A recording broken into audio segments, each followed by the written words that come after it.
So I've been reviewing a lot of 3D printers lately. I hope you guys are enjoying the content, as I want to just show you guys what all of these machines are capable of, what you should and shouldn't buy, of course, and just give you an overall general look of how this stuff works and can be implemented in scale modeling. So a couple weeks ago, JG Maker contacted me if I wanted to do a review on their JG Aurora A5S. This is one of the many 3D printers they have, specifically a desktop 3D printer with a pretty large size 3D printing bed. So normally a printing bed on one of these FDM printers is about 22 by 22 and then mostly 22 or 25 high. In this case the bed is bigger. It is 305 by 305 by 320 actually. So that on every side is about 8 centimeters extra and therefore gives you a lot more opportunity to actually print bigger things.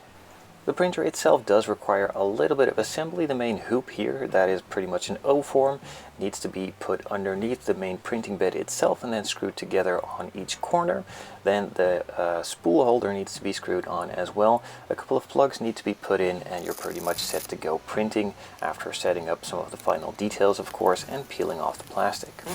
Before you want to start printing, it is of course very important to start the leveling process first. Straight out of the box, all of these printers are completely misaligned and need a lot of fine-tuning.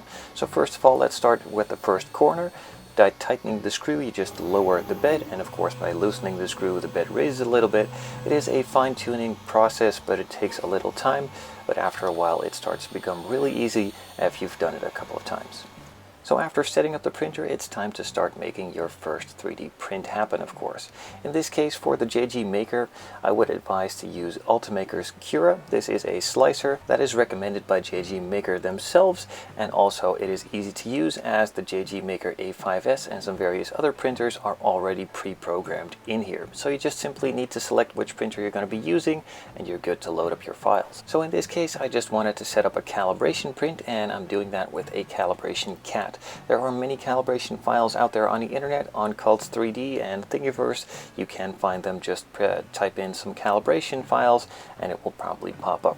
Now in Ultimaker Cura you can adjust the file a little bit, scale it up, scale it down, and proportion it as you want pretty much, and also place it on the print bed where you'd like.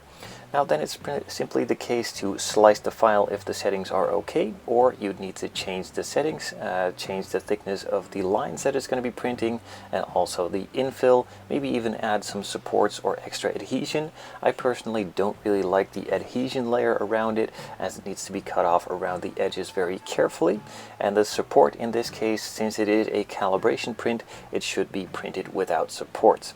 But the automated supports come in really handy anyways for some of the bigger prints. So once you've set up the print and you're good to go, slice the file, save it, and move on to the printer. There is also a small section here in the corner which shows how long the prints take. Take this with a grain of salt, as mostly the prints take a little bit longer. After slicing the file, you can play around in the preview mode to see all the separate layers that are going to be printed and to see if the supports you added are adequate, of course. With the printer now set up, the file also set up, it is good to go. Now before doing that, I would recommend to check if this actual bridge is level. It can be misaligned slightly, and that will of course affect your prints. So if it is slightly misaligned, go to the settings menu and disconnect the M, and that makes it manually windable for these to go up and down really easily with a fraction of a millimeter, then measure it again and lock it in place. Once that is set up, you're good to go printing. Insert the SD card with the file on it, select the file, and start the print. As with all of these FDM printers, it takes a bit of time to actually heat up the print bed. That needs to go to 60 degrees, and also heat up the nozzle itself, which needs to go up to 200 degrees. Once both have reached their optimal temperatures, it will start printing. In this case, I just wanted to add some time-lapse to the video itself of it actually printing and not go too big, so I printed the calibration cat and also printed a pumpkin. Now the pumpkin I decided to not support on the underside, which it definitely needed, so therefore the underside isn't really all that nicely finished. So on the heated print bed itself, there is actually a glass plate that is heated up, and once cooled down, it magically just releases the prints. Even with the bigger prints, after finishing the print, it is still pretty hot. About 40 to 60 degrees is too hot. Just let it cool down all the way to about 20 degrees, and it will magically pop off. As you can see, it is still pretty tight, and after a couple of minutes, the print bed is cooled down. It simply just falls off of the print bed. So I've had this machine for a couple of weeks to test out and see what it is actually capable of, so I put it through its paces. It has been steadily printing for a couple of weeks, and therefore I printed a couple different files to see what it could actually do. This is one of the files that I printed in that earlier time-lapse video of the pumpkin itself. Now, as I said, the underside isn't really all that nicely finished, as I didn't want to add supports to a small print like this, as it's pretty hard to peel those off, but the top section is really nicely done. Now, of course, I'm aware that this is not even close to the same quality as some of these resin printers that are out there on the market, but then again, that is not the same comparison. It's not the same style of printing. Both have their pros and cons. Moving on to the calibration cat, it came out pretty nicely. There are some layer lines visible, of course. Some of the details aren't really as crisp, and on the tail, the overhang isn't ideal on the underside, on some of the corners as well.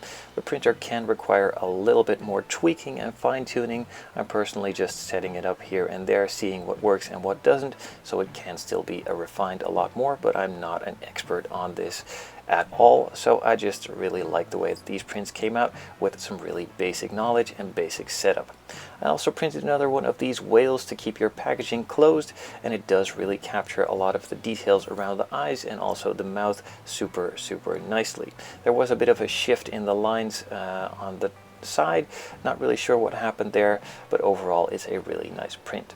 Now that pumpkin, the small gray one, I printed in a bigger size as well, and right at the end I ran out of the orange filament. I printed a couple of big things you can see in the background, so it did its job, but sadly I had to move on to another color filament to finalize this print.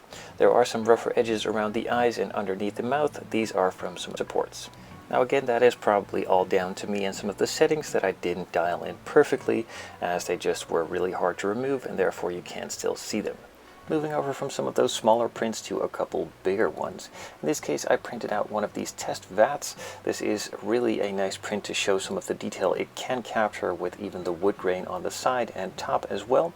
And it is also a functional print, so the top can be removed. You can put stuff inside. There is also a bit of a waffle finish on the inside. That is the part that is laid straightly on the print bed itself, and that does leave a little bit of an imprint. I also printed one of these bigger parts out. That is a piggy bank on the top side. That is where it started printing, so it was actually upside down on the print bed. There are some lines for some of the supports that were there as well. The inside, of course, is completely hollow. A couple of parts where you can put some screws in to put the bottom in place, and of course on the front it does have a couple of really nice features. Now there are some layer lines, of course, very visible on the outside, but then again, this is an FDM printer. That is probably always going to happen, and it does require a bit of fine-tuning to even make those less visible. But then again, I mentioned it before, I'm not really at that level yet. The small base plate that closes up the piggy bank on the underside was also printed. It's pretty much a big flat piece. One side, of course, directly on the bed with a bit of the waffle finish, and the other side with a bit of a rougher finish from the printing itself. Now, to put this printer really to the test, I decided to print one of these minifigures as well. I will leave links in the description to all of these files if you're interested, so don't worry about that.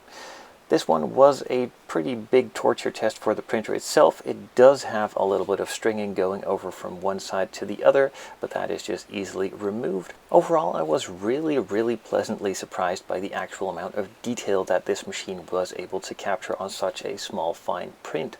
So that is of course the other side of this. It can print really fine details. The layer lines are still there, but it is pretty usable as well, and this is a super strong piece. And if we move that small stuff out of the way, it's time to get to the actual nitty-gritty of the big stuff that can be printed on such a large print bed. I did one of these in an earlier episode on one of the other STM printers, and this would not actually fit on there, so that had to be printed in multiple parts. This one was custom designed by me in Tinkercad. That is an online designing software. It's really basic, really simple. Not all of the parts fit super fine, so that might need to be adjusted and give it another try at another time, but in general all of the parts fit really nicely. So again, the print bed is about 30 centimeters wide, and that makes it possible to print this stuff. It does take a little bit of time, of course, as it is a pretty big piece, but once it's finished you have a super strong rigid piece, and also helps out in organizing your desk. And that is just one of the many tasks that you can perform, of course, with one of these printers. If you're interested in the JG Maker, or just simply want to know more about the brand itself, I will, as always, leave links in the description down below. Thank you very much for watching. I hope you enjoyed and maybe even learned something from this video, and let me know down in the comments below what you thought of this, and if you want to see more of these kinds of videos in the future.